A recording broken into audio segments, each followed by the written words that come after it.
Guys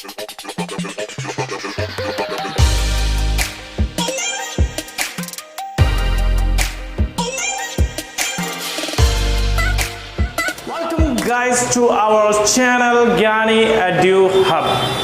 देखिए, हम वापस अपने इस वीडियो में आपका स्वागत करते हैं। जो हमारी वीडियो चल रही है अभी 2 दिनों से पिछले अकाउंटेंसी के ऊपर, हम पढ़ रहे हैं आज भी वही अकाउंटेंसी ऑफ क्लास 12th। देखो, जैसे कि हमने अपने इस अकाउंटेंसी क्लास 12th में हमने अपने अकाउंटेंसी में चैप्टर स्टार्ट किया था, जिस चैप्टर का नेम था फंडामेंटल ऑफ पार्टनरशिप, जिसमें मैंने आप लोग को बताया था कि पार्टनरशिप से रिलेटेड हमें each and every fundamental means important चीज़ों के बारे में पढ़ना, जिसमें हमने पार्टनरशिप से रिलेटेड सारी चीज़ें क्लियर करी। जैसे देखो, हमने इसमें क्या क्या पढ़ लिया, तो हमने इसमें अभी तक हमने अपना चैप्टर का मीनिंग क्लियर किया, फिर हमने पढ़ा पार्टनरशिप के फीचर्स के बारे में, फीचर्स के बाद हमने पढ़ा पार्टनरशिप डीड के बारे में, और पार्टनरशिप डीड के बाद हमने क्या पढ़ा कि पार्टनरशिप डीड नहीं है तो क्या करेंगे हम, तो उस वक्त हमें जाना पड़ता है कानून के पास, और कानून के पास जाना है इसलिए हमने पढ़ा किसके बारे में, फिर हमने पढ़ा द इंडियन पार्टनरशिप एक्ट के बारे में और इसके कुछ प्रोविजंस के बारे में, जिन प्रोविजंस को हमें फॉलो करना होता है अगर पार्टनरशिप डीड हमारे सामने नहीं होती है। तो मतलब अगर आपने बिना पार्टनरशिप में, मतलब पार्टनरशिप बिना एग्रीमेंट के, बिना किसी लिखित प्रूफ के आपने सभी चीजें डिसाइड करी, और फिर अगर आपकी कोई लड़ाई होती है तो उस लड़ाई को सॉल्व करने के लिए हमें इसी द इंडियन पार्टनरशिप एक्ट 1932 के पास जाना होता है, और जिसमें हमने सिर्फ 5 चीज़ों से रिलेटेड हमने पढ़ा था। क्या 5 चीज़ों से रिलेटेड प्रोविजंस हमने पढ़े थे, जो प्रोविजंस हमारे क्या क्या थे, तो देखो हमने पढ़ा था इंटरेस्ट ऑन कैपिटल के ऊपर। इंटरेस्ट ऑन कैपिटल क्या होता है कि अगर डीड में गिवन है तो कोई बात नहीं, अगर नहीं दे रखा, गिवन नहीं है डीड में, तो नॉट अलाउड, ये पार्टनर्स को नहीं मिलेगा। ये कहता है हमसे ये एक्ट। इस एक्ट का कहना है इंटरेस्ट ऑन ड्राइंग, अगर हमने इंटरेस्ट ऑन ड्राइंग डिसाइड कर रखा है तो अच्छी बात है, नहीं कर रखा है अगर आपने डिसाइड तो पार्टनर से ये नहीं लिया जाएगा, मतलब नॉट चार्ज्ड। फिर हमने पढ़ा था कि प्रॉफिट शेयरिंग रेशियो जो होती है पार्टनरशिप की, मतलब पार्टनर्स के बीच में, अगर वो प्रॉफिट शेयरिंग रेशियो आप लोगों ने डिसाइड कर लिया है और आप लोगों के उस प्रॉफिट शेयरिंग रेशियो से क्या है, कोई प्रॉब्लम नहीं है, ठीक है, लेकिन अगर लड़ाई होती है या आपने डीड नहीं बना रखा है तो प्रॉफिट शेयरिंग रेशियो के लिए एक्ट क्या कहता है कि प्रॉफिट कैसे बटेगा, तो इक्वली प्रॉफिट बटना है। फिर हमने पढ़ा चौथा प्रोविजन किसके बारे में, सैलरी कमीशन के बारे में, कि अगर पार्टनर्स की सैलरी या कमीशन से रिलेटेड कोई बातचीत ऑलरेडी हुई पड़ी है, अगर वो चीज़ एग्रीड है, डिसाइडेड है, नो मैटर, अगर डिसाइड नहीं है तो हम पार्टनर्स को ना सैलरी देंगे ना ही हम देंगे उन्हें कमीशन। क्योंकि भाई अपने काम में भी क्या कोई तनख्वाह लेता, मतलब तुम अपने तुम अपना काम खुद कर रहे हो, अपने लिए रोटी बनाने जाओगे, ठीक, तो रोटी बना के फायदा किसको है, तुमको ही है ना, तुम ही तो खाओगे, तो क्या तुम अपने आप से भी कहोगे कि भाई अपने आप को टिप दे तो 100 रुपए की, नहीं ना। तो वही चीज़ है कि पार्टनरशिप तो यार अपना बिजनेस हुआ ना, तो अपने बिजनेस में कोई लेता है क्या सैलरी कमीशन, नहीं, दैट्स व्हाई एक्ट बोलता है कि सैलरी कमीशन नहीं मिलेगा। फिर लास्ट आता है अपना क्या, इंटरेस्ट ऑन पार्टनर्स लोन, कि पार्टनर्स का जो लोन होता है उस लोन के लिए कहा गया है क्या, अगर पार्टनर्स का लोन का इंटरेस्ट डिसाइडेड है तो ठीक है, नहीं डिसाइडेड है तो मैंने आपको बता दिया था 5% किस रेट से है, तो at the rate of 6% per annum के रेट से हमें इंटरेस्ट देना पड़ता है। फिर मैंने आपको बताया था कि इस पूरे चैप्टर में हमें कुछ नहीं पढ़ना भाई, इन 5 चीज़ों के बारे में ही पढ़ना, जिसमें से इंटरेस्ट ऑन कैपिटल पढ़ चुके हम पिछली वीडियो में, पिछली वीडियो में। इंटरेस्ट ऑन ड्राइंग हमने अपने पिछली वीडियो में पढ़ा था इसके बारे में। अब हमारे रह गए 3 चीज़ें। देखो, इस चैप्टर में हमें करना क्या है पता है, इन्हीं चीज़ों को कैलकुलेट करना है और इन्हीं चीज़ों को अकाउंट्स में हमें रिकॉर्ड करना है। तो first of all it is necessary that we must have to calculate them, और इन्हें कैलकुलेट अगर करना है तो you must have to know about their formulas और देयर एस्टिमेशन फॉर्मूलाज, मतलब आपको पता होना चाहिए इसके फॉर्मूलेज के बारे में, कि इसको एस्टिमेट कैसे किया जाता है, इसकी कैलकुलेशन कैसे की जाती है, पता होना चाहिए आपको उसके बारे में। ठीक, तो हमने इन दोनों को तो पढ़ लिया। अब देखिए आज की वीडियो में मैं सिर्फ और सिर्फ आपको इन 3 चीज़ों को सॉल्व करना बताऊंगा कि इनको हम सॉल्व करते कैसे हैं, और फिर हम नेक्स्ट वीडियो में अपना P&L एप्रोप्रिएशन अकाउंट की तरफ मूव करेंगे। तो देखिए स्टार्ट करते हैं अब हम आज की वीडियो में अपना क्या, तो हमारी आज की वीडियो में हमने पढ़ना है सबसे पहले प्रॉफिट शेयरिंग रेशियो। देखो प्रॉफिट शेयरिंग रेशियो आप कर सकते हो 2 तरीके से।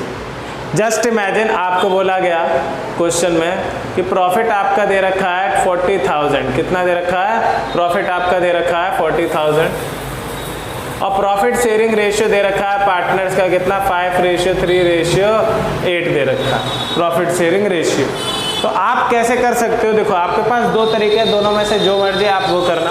पहला तो मैं आसान तरीका बताता हूँ। देखो क्या है कि हमें कुछ नहीं करना, जो हमारा प्रॉफिट है उस प्रॉफिट को हमने लिया 40,000, मल्टीप्लाई का साइन लगाया, जो रेशियो है उसको एज इट इज उतार दिया, 5:3:8 उतार दिया। अब तीनों का करो टोटल, 5, 3, 8 और 8 कितने हो गए, 16 हो गए, 16 हो गए। अब 16 से इसको करेंगे डिवाइड, तो देखिए 16 2 × 32, 16 5 × 80, 2500 आ गया।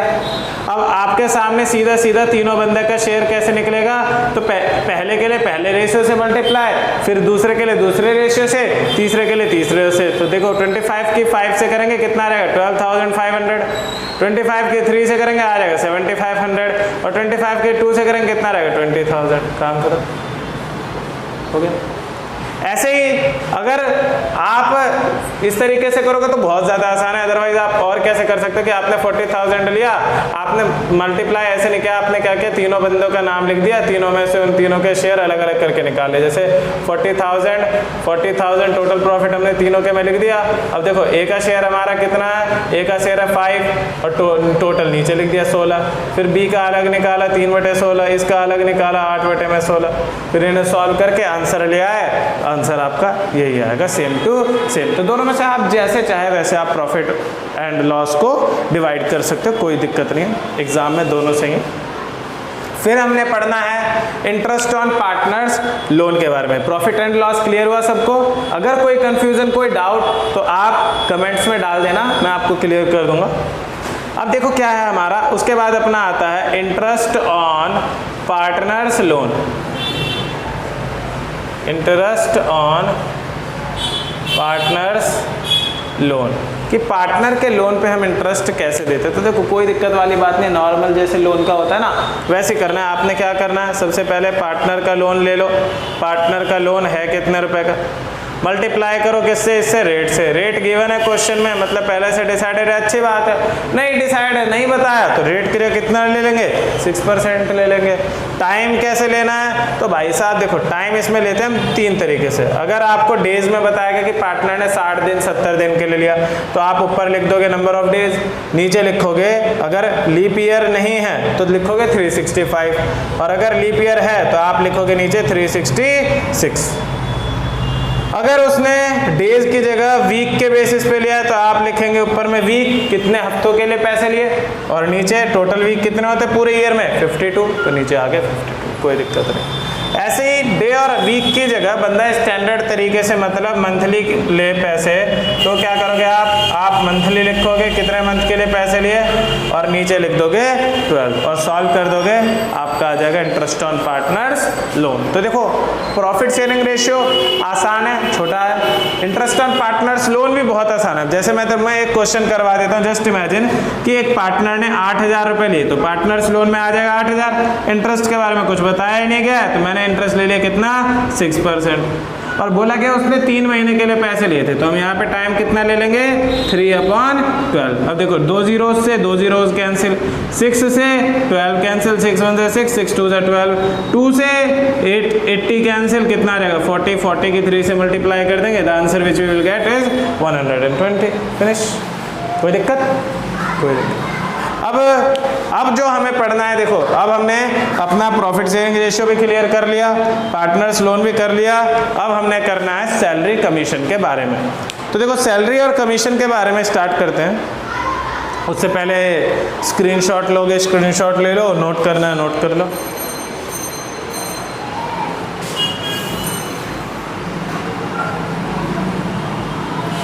अब देखिए स्टूडेंट्स क्या करना है ना, देखो सैलरी कमीशन भी कोई ज़्यादा हार्ड नहीं है। सैलरी कमीशन में बस ये है, थोड़े से पार्ट्स हैं इसके, पर इजी है बहुत, क्योंकि करना कुछ नहीं है आपको बस क्या करना है, सैलरी और कमीशन में जो भी आपको अमाउंट ऑफ पोर्शन या जो भी आपको टर्म्स बताए गए हैं सैलरी या कमीशन से रिलेटेड, आपने उसको बस क्या करना है एनुअल में, एनुअल मतलब पूरे के पूरे साल में एक साथ आपने क्या करना है उसको कन्वर्ट करना है सिर्फ। जैसे अब देखो, जैसे सैलरी की बात करते हैं तो सैलरी कैसे कैसे दे रखे होते हैं, तो सैलरी देने के 4 ही तरीके हैं, या तो लोगों को मंथली सैलरी मिलती है, या क्वार्टरली सैलरी मिलेगी, वैसे तो मंथली ही मिलती है सबको, पर एक बात कह रहा हूँ मैं कि या तो मंथली की बात होगी, या क्वार्टरली मिल रही होगी, या तो मिल रही होगी हाफ ईयरली, मतलब साल में मतलब हर 6 महीने पे मिलती होगी, या हो सकता है पूरे साल के इकट्ठे भी मिलती होगी एनुअल सैलरी।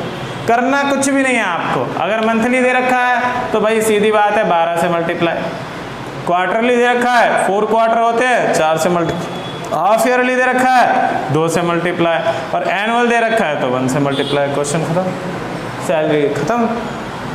बात आती है किसकी, कमीशन की।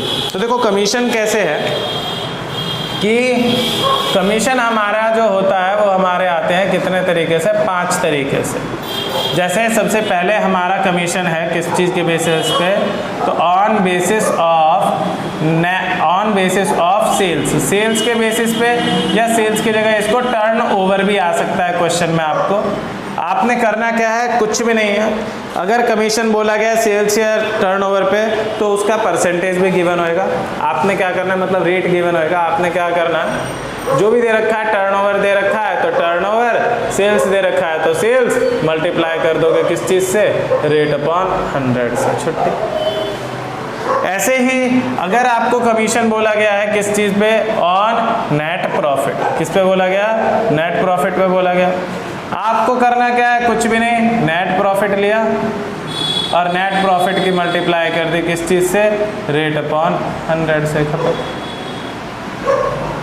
सेम ऐसे ही अगर बोला गया ऑन नेट डिविजिबल प्रॉफिट, देखो बच्चों यहाँ पे तुम थोड़ा सा कंफ्यूज हो जाओगे कि सर ये नेट प्रॉफिट और नेट डिविजिबल प्रॉफिट में अंतर क्या है। तो देखो नेट प्रॉफिट क्या है कि जो फर्म के सारे हम जेन्युइन सारे खर्चे हटाने के बाद जो हम प्रॉफिट, नेट वाला प्रॉफिट कमाते हैं उसको हम कहते हैं नेट प्रॉफिट, जो P&L अकाउंट से हमें मिलता है। और नेट डिविजिबल प्रॉफिट क्या है कि जब हम उस प्रॉफिट में से क्या करते हैं कि पहले उसमें हम पार्टनर से रिलेटेड खर्चे नहीं डालते P&L अकाउंट में, मतलब इंटरेस्ट ऑन कैपिटल वगैरह नहीं डालते। तो जो भी नेट प्रॉफिट में हमारा इंटरेस्ट ऑन कैपिटल वगैरह सेटल करने के बाद जो अमाउंट बचता है, that amount which has to be distributed among partners, कि पार्टनर्स के बीच में जो अमाउंट बंटना है उस प्रॉफिट को हम कहते हैं नेट डिविजिबल प्रॉफिट। तो अगर उस चीज के ऊपर कमीशन बोला गया तो आपने क्या करना है, नेट डिविजिबल प्रॉफिट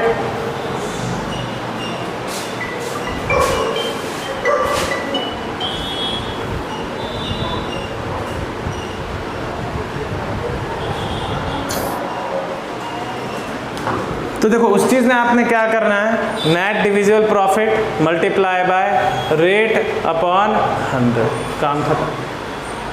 ऐसे ही देखो 3 केस तो आसान आते हैं, इसमें क्या है आपको सिंपल दे रखा है सिर्फ और सिर्फ ऑन के बारे में, on net profit, on sales, on net divisible profit. पर अगर मान लो आपके सामने केस इसमें चेंज होता है, कैसे, आपसे बोला गया कि हमें कमीशन निकालना है किसके ऊपर, नेट प्रॉफिट पे निकालना, ऑन नेट प्रॉफिट, बट साथ में क्या बोला गया, but after charging such commission, but after charging such commission. जहां यह आफ्टर वाली लाइन आ जाएगी कमीशन में तो वहां पे फॉर्मूले में हल्का सा मॉडिफिकेशन होएगा। क्या, जैसे नेट प्रॉफिट अपना है तो हम क्या करेंगे, net profit multiply by rate upon 100 हम करते थे, लेकिन जहां यहां क्या आ गया आफ्टर, तो हम क्या करेंगे 100 में रेट को प्लस कर देंगे। कोई दिक्कत, कोई कंफ्यूजन नहीं।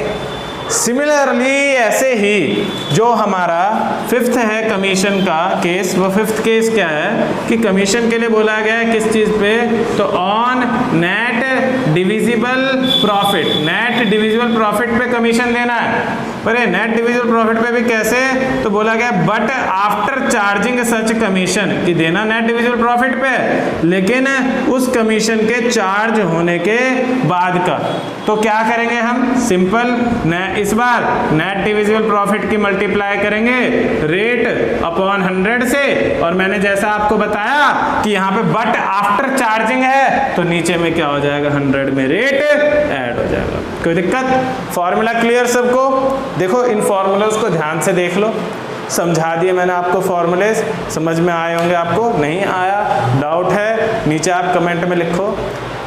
अब मैं कल आपको profit and loss appropriation account बताऊंगा, और उससे पहले मैं आपको इनसे रिलेटेड 1-2 क्वेश्चंस भी सॉल्व करवाऊंगा, उसके बाद हम पढ़ेंगे profit and loss appropriation account के बारे में। ठीक, तो आज की वीडियो यहीं पे ख़त्म होती है। वीडियो लास्ट तक देखने के लिए, बने रहने के लिए थैंक यू। और अगर नए हो आप चैनल पे तो लेटेस्ट वीडियोस के लिए चैनल को सब्सक्राइब कर लो। ठीक, बाकी अगली क्लास में मिलते हैं। Thank you.